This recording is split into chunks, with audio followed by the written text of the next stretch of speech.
discussion on government bench of forgiveness as being the sole resolution of conflict if you see it as a virtue, right? This is absolutely not true. As Lucia points out in a POI, there is a network of virtues which we already accept as being positive and as being avenues to resolution of conflict. Things like apologizing is already a virtue. Things like reparations and sort of making amends for what you've done wrong is already a virtue. Things like justice and equality, right, which social movements fight for, are already very powerfully established virtues. Now, all that we're saying is that forgiveness should be added to this list of virtues, not as a priority virtue, but rather a complement to these, which can indeed be weighed up with each other. Because we agree with, the last speaker when they say, yeah, but that means tension is created. Well, welcome to life, and welcome to trade-offs between virtues. That's normal for that to be the case, but that's fine, because then if individuals can properly weigh up the virtues they want to apply depending on the severity of the situation, right? And in some instances, they will prioritize justice and equality, but in others, and then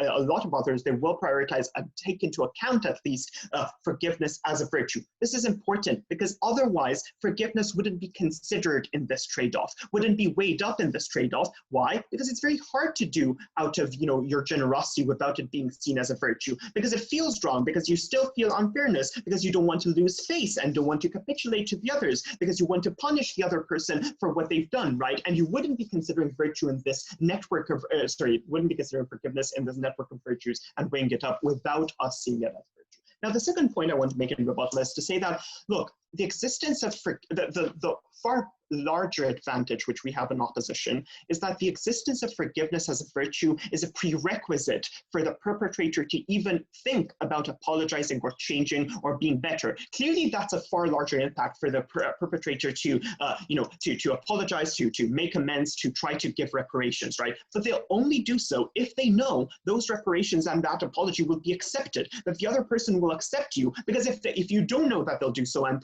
forgiveness isn't a virtue, there's no point in going through what is otherwise a humiliating experience of admitting you did wrong, of giving the other person a higher moral standpoint, right? So we maybe admit that there's on government a risk that you forgive a bit earlier, right? But unclear what the harm is to that, right? Because again, as we've told you, social movements like Me Too, like Black Lives Matter, can still tap into far more powerful virtues like justice, equality, rather than have to subscribe to forgiveness in all instances. So we don't get those harms. Rather, the harms you will get if you don't have forgiveness as a virtue is a lot of times perpetrators not even trying to make amends whatsoever because they know they won't be accepted, or there is no likelihood of them accepting because forgiveness is a virtue. Now, jumping into the separate extra extensions we have, and we want to elevate this debate and talk about how this forgiveness as virtue changes societies and how substantially it massively impacts the lives and governance of large numbers of people. First of all, as regards rehabilitation of offenders and construction of criminal justice systems. Notice opening opposition said they would talk about that. They never did. That's a pity. So on that. So we tell you that crucially, the forgiveness being seen as a virtue is crucial in constructing criminal justice systems which take into account rehabilitation as a priority. Notice that criminal justice systems are based on values. They're based on us, the state, being the good guys, right? Knowing what is the correct thing to do, right? And there's a very powerful urge to punish, right? For retribution, because society demands it and this criminal has wronged us. For that, you need a counterbalance. You need the counterbalance of forgiveness being seen as a virtue if you are to ever create rehabilitative systems which end up making people better and rehabilitating people and thus not creating recidivism, right? You won't get that unless you emphasize forgiveness. You won't get, community service. You won't get, a means of parole. You won't get education and jobs within prisons, job upskilling within prisons in order to help these people. Also, what you won't get is communities which accept former offenders after they've walked out of prison, because the community reaction without forgiveness being seen as a virtue is that post-release they are still a criminal. They are forever tainted by this act and how they've wronged society, right? Versus if you add in forgiveness, right, as a substantive virtue, communities accept them, will hire them as opposed to never accept them at a job interview because of the jail being on their CV, right? The problem is if you don't have forgiveness as a virtue, you get a cycle of demonization by both the state and society, which means that you get far more recidivism in the long term because they spend more time in jail and create resentment and pick up criminal behaviors from gangs, but also you substantially get community reactions which are negative post-release, isolation, no jobs, which creates more crime and recidivism.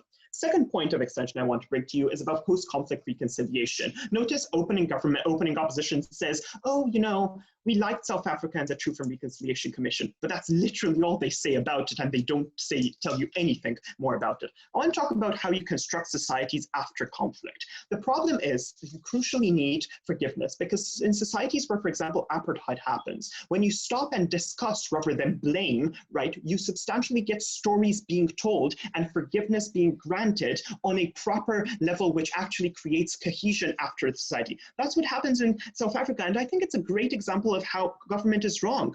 Closure isn't rushed, right? It wasn't rushed in that scenario. People spent decades, right, talking about what the atrocities committing, but without blaming each other, because they understood the banality of evil which led to those leaders rising, right? Importantly, that also then created structures of governance, and Mandela, right, taking a whole approaches to governments, in which he said he won't fire all the white civil servants as he was begged to do, right, by his supporters. He won't distance from the white West, right, which substantially then led to far greater sort of not only economic benefits, but also social benefits for South Africans as a whole. The comparative is you get civil wars. If you don't have,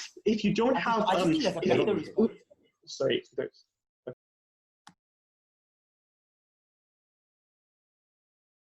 you're muted. Like, you have 20 more seconds. Sorry, yeah, I'll restart now. Okay, so yeah, the comparative is you get civil wars where former supporters attack each other via forces of tribalism of blaming each other, like in Libya, like in Sudan, or if you have judicial retribution only, like courts from former Yugoslavia, you get continuous hatred in the Balkans without any reconciliation post factum, right? All of these are effects of whether or not you consider forgiveness as a virtue or not. Within this scenario, we tell you it's substantial that you do consider it as a virtue. Otherwise, you'll get continuous conflicts. Thank you. We thank the member of opposition for that fine speech and call upon the government whip to close the debate for government side. Here.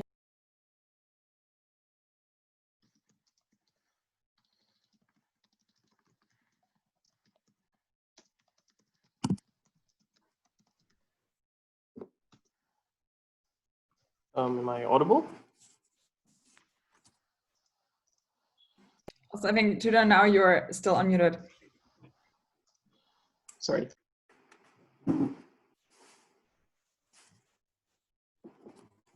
Okay, am I audible?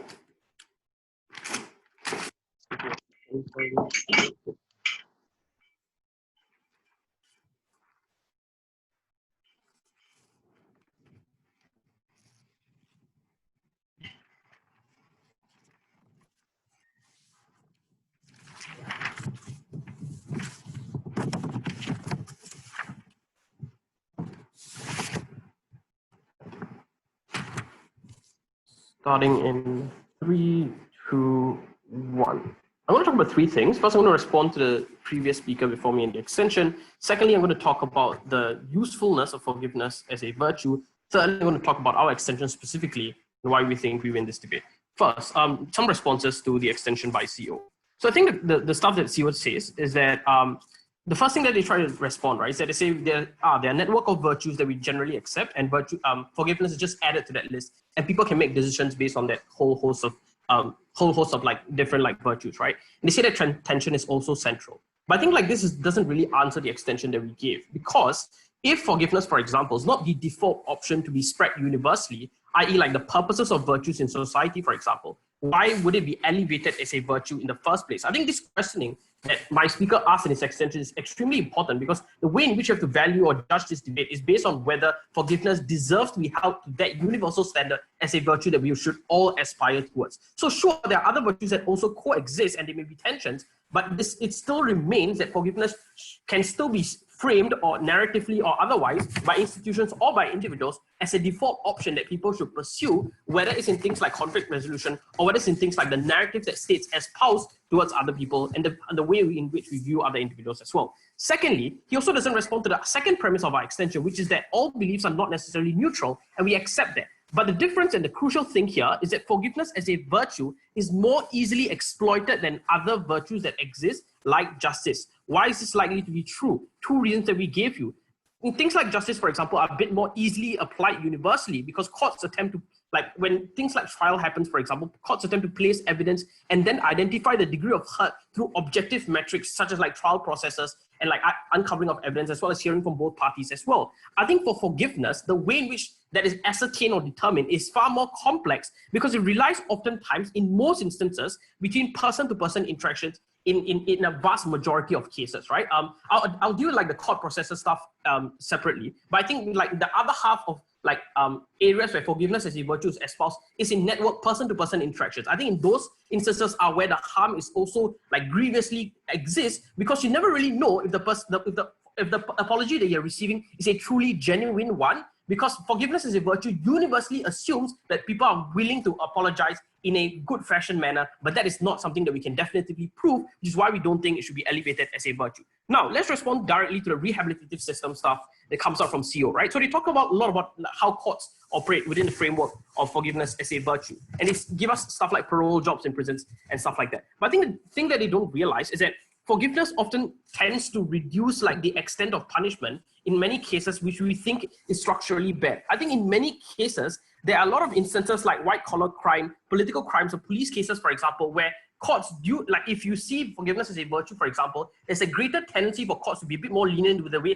sentencing happens because of the idea that this person therefore should be like should go back into society, or that this person still deserves a second chance. I think proportionate punishment is necessary to a certain degree, because I think even if forgiveness is not a virtue, I think people on outside the house are still willing to forgive individuals depending on the scope or the scale of their crimes. We will also posit, and we'll take this by this trade-off, right? We think some crimes can be made to be seen as unforgivable. These are crimes like sexual assault, genocide, for example, ethnic cleansing, where no amount of forgiveness is ever going to repair the damage that exists, because even if you apply the metric of forgiveness, there's a false metric that's applied, and one that only like bandages that only puts plasters on the wound, but doesn't actually heal the wound. And this is where I deal directly with the second part of the extension on the ideas of truth and reconciliation, right? I think they also don't respond to the stuff that Arnold talked about in terms of like the vested interest of those who elevate these virtues. And this is crucially important for the second part of the extension, because people only use forgiveness as a virtue to personally benefit themselves only when they screw up. And this is where forgiveness assumes symmetric harm somewhat, right? In terms of engagement at the point in time where that conversation happens. Because he assumed that the terms of engagement between a black African who was genocidally killed versus a white African is very, very different. The power asymmetry is very different because one side arguably like created more harm than the other. But the problem that happens when forgiveness is seen as a virtue, i.e. both parties forgiving each other, that assume that you are now therefore on equal ground after the forgiveness, even when that's not actually true, because one side was clearly more grievously harmed than another. The other problem with forgiveness is that you can't state the metric or the scale of forgiveness. You can't forgive like one party more than the other party forgives you necessarily, because it's very hard to establish those things, right? Because of the complex nature of forgiveness. So that's why I think applying it as a universal metric is A, problematic, and B, troubling, and C, can be taken advantage of. Secondly, whether this should be elevated as a virtue. Here's what we get. So let me like directly respond to some of the stuff that comes up from op-eds, right? Like, so they say that anger is often an immediate response that you are likely to resort to on outside of the house. Sure, but I think the alternative to forgiveness is not necessarily angry revenge. There are certain things that you can do in terms of interaction. These are things like reducing the degree of like interaction with your abuser. This looks like things such as stopping all possible networks that this person resides in. Stop looking for forgiveness and instead acknowledge that this person is a monster, and then try and move on with your life. But even if you want to forgive, it doesn't really help you to move on the way that opening opposition talks about. Because if the characterization is true, where you still see your family member, right, especially if you forgive them, that still doesn't help you to heal, because you constantly are reminded of the traumatic nature of that abuse. Secondly, internally, you don't feel good either, because the forgiveness is conditional, i.e. your family members pressuring you to forgive this person, to not, i.e. break up the family, or people telling you to move on earlier than you are to. So I think the impact of this rebuttal is that it rushes the process of moving on, even when it comes to small kinds of interaction. I think OG's case is premised on victims and perpetrators who are of like really terrible crimes, but I think our extension transcends a lot of this, because you talk about why as a universal metric, forgiveness is not just not something that we should necessarily prioritize. The next thing that we hear, right, is that is other stuff from opposition about how people can't access other avenues of justice, which is why they we should resort to forgiveness. But if the power structures are indeed so stacked against you in the way that they concede it is, forgiveness is not going to be helpful for you, because what use is forgiving your perpetrator if they refuse to do so, i.e., and your friends act like nothing happened, for example. It only suppresses your actual closure, because the friends are likely to protect the other individual because they can't believe that he assaulted you, or because they have the cognitive dissonance of this person was my friend, but yet he assaulted at the same time. Therefore, they pressure you to forgive you before you are ready, and that means that you have a very dysfunctional way of moving on. I think the victim blaming that happens is also far worse. Why is our extension the most important? OG proves that forgiveness is bad in situations where you're grievously hurt. All prove that forgiveness is good in situations where it's the best option. But we transcend this clash by explaining why forgiveness as a universal metric is net bad, because it's hard to understand the true nature of others. B, it's very difficult because institutions can weaponize this, and C, you create a metric that you can't really uphold in many instances. For all these reasons, very, very proud to propose. We thank the government for that fine speech and call upon the opposition whip to close the debate for opposition side and indeed the debate as a whole. Hear, hear.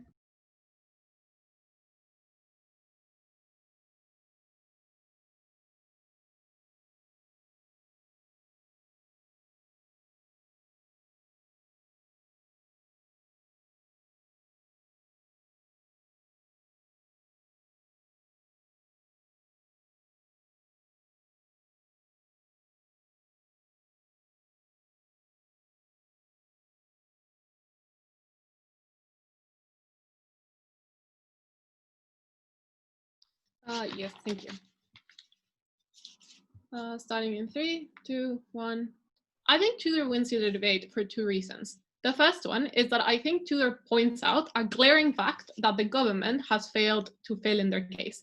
And that is that they have not explained why it's not just the virtue of forgiveness, but the mere existence of it in the mix with other virtues that we already value in society that make it so dangerous. This isn't this house regrets the fact that a hypothetical world values forgiveness above all else. They have to debate this in the real world, where we value justice above other things when we prosecute criminals, when we value equality above forgiveness, when we say that hate crimes are not allowed. The second thing that I think Tudor points out in the debate is that it isn't just about, people stealing your sandwich or about individual crimes that are committed, but also about the kinds of virtues that we value in society and why that allows a different crafting of, for example, the justice system in a way that leads us more towards rehabilitation rather than the death penalty. 2 things I'm going to be talking about, 3 things I'm going to be talking about. Firstly, about what this looks like. Second, about the individual level. Lastly, about the societal level. Firstly, about what this looks like. And I think that overall, the way that government crafts this debate is kind of bizarre, given that it's a regrets motion, right? Opening government says, it is the only thing that you aspire to. And then in closing government, you get things like, the Me Too movement and the righteous anger could only happen if we don't have forgiveness. But that's not the world that we live in, right? This is a regrets motion. It means that they have to debate this in the real world. And in the real world, we value, and we have historically valued, other alternative virtues more. Things like justice, the fact that we value a punishment that fits the crime above all else. And sure, the church can say, forgive sexual predators. The Me Too movement can say, fuck no, because we value justice above other virtues. And here is the thing, right?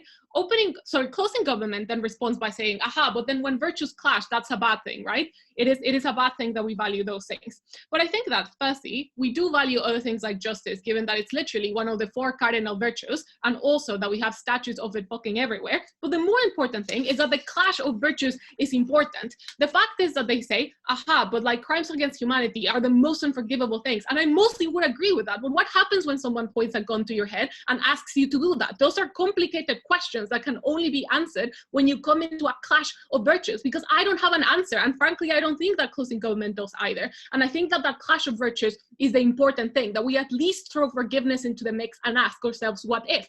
They say, but we don't forgive people. We forgive people for white collar crime, and that's terrible. And that's true, but we also forgive young black men for example, joining gangs. We forgive Mexican people for trying to sneak across the border illegally. And I think that's when forgiveness is most important, because statistically, those those are the people who are more likely to commit another crime. So the only reason that you're lenient is precisely because you value forgiveness. I think that this mitigates the substantial majority of the government's bench arguments. They had to tell you not just why forgiveness on its own was terrible, they had to say why the mere existence of it in the mix of other virtues that we already value was something that we regret.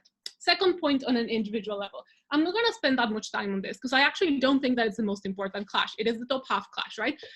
And I think it's the less important bit of the debate, like interpersonal relationships, because I think that the overall, the way that we craft societal policy is just more important. But let's deal with it anyway, right? Opening government says, aha, victims are pushed to forgive. But the thing that I find weird about opening government is that they seem to still want victims to forgive people. They just seem to want them to forgive people at their own pace. And I think that opening opposition already points out that the problem is that unless you push people to forgive, there's multiple reasons why they find it quite challenging, why they won't do it. So I think that at that point, opening up is already winning that. But I think the other important thing that Tudor points out is that it isn't just about the victim's willingness to forgive, it's about the perpetrator's capacity to try. And sure, I think that it's bad when the perpetrator harasses victims to attempt them to forgive, but I think that the victim can say, this is not conducive to me forgiving you, fuck off, and then the perpetrator has to stop. I think the most important thing, though, is that perpetrators are literally unwilling to try unless there is a chance to forgiveness. Because why would you? Because in order to forgive, you have to first admit that you were wrong. The majority of people, when they say, you need to apologize, would just be like, why would I? Like, you either say, okay, yeah, I apologize because there's a chance that I will be forgiven, or you don't try. And instead what you do is you attempt to hide your crime. No, it wasn't sexual assault. She was just asleep. Oh, no, I didn't hurt my friend. It is she who is in the wrong. And I think that that's the comparative when you don't have forgiveness into the mix, is that perpetrators, instead of attempting to be forgiven, attempting to change their behavior, now have absolutely no reason to do that. And instead they attempt to demonize the victim. They attempt to refuse the fact that there was anything that was given wrong. So we tell you that one, we have an incentive now to do that. But secondly, you also give them the tools, right? We have things that allow them to get better and to forgive. I think that this is important, right? At the end of the day, we think that that willingness to be forgiven is an important thing in you being rehabilitated. I will take opening government. The major premise of closing opposition in this debate is that forgiveness is not overarching. This is not true because in opening government, we tell you that it's overarching given societal norms and the need to feel connection and comfort. Thank you. Even if this is not true, you still must ascribe a value to forgiveness to attain all of your benefits. Yeah. Given that, how does that engage with OB? Well, I think that we do value forgiveness. We value it quite a lot, like I said in my previous examples, but we also value other virtues. It is just factually untrue that we value forgiveness above all else. When you step into a court and you say, I apologize, that doesn't mean that you don't get a sentence. You still do, because we say that that's justice. You also, however, can get a reduced sentence by the fact that you show some level of regret, which means that there's a possibility for forgiveness. We think that you needed to engage with that. Okay, so on the societal level, and I think this is actually like quite an important thing in the debate, because what we value and we will see as virtues in society defines how we craft them, right? We value justice, so that's why we have courts of law. We value equality, so that's why we have anti-discrimination law, because those are virtues. Those are things that we aspire to be as societies. And the important thing that Tudor tells you is that we need to value forgiveness for society to function. Three things that he tells you. Firstly, in the criminal justice system. Firstly, because communities won't accept you. But second is because the way that you construct the system, right? That if you craft policy in a way that doesn't take into account forgiveness in a utilitarian manner, the easiest way to prevent crime from ever being committed is to just kill the people that committed the crime or to leave them in prison forever. But we think that that's terrible, right? That means that young black men that join gangs because they're poor and they have no other choice, they'll get thrown into jail for a mistake that they made. That is, you smoke weed or do some level of drugs because you are stupid and young. That means that you're now thrown in jail forever, that there's no opportunity for you to forgive. We say that that level of forgiveness is incredibly important. You don't get that unless you value it as society. In post-conflict resolution, when both sides have committed crimes, right? If you hold it against each other forever, if you don't forgive, then you don't have the capacity to move forward. You don't ask yourself the hard questions of like, okay, but is this really unforgivable?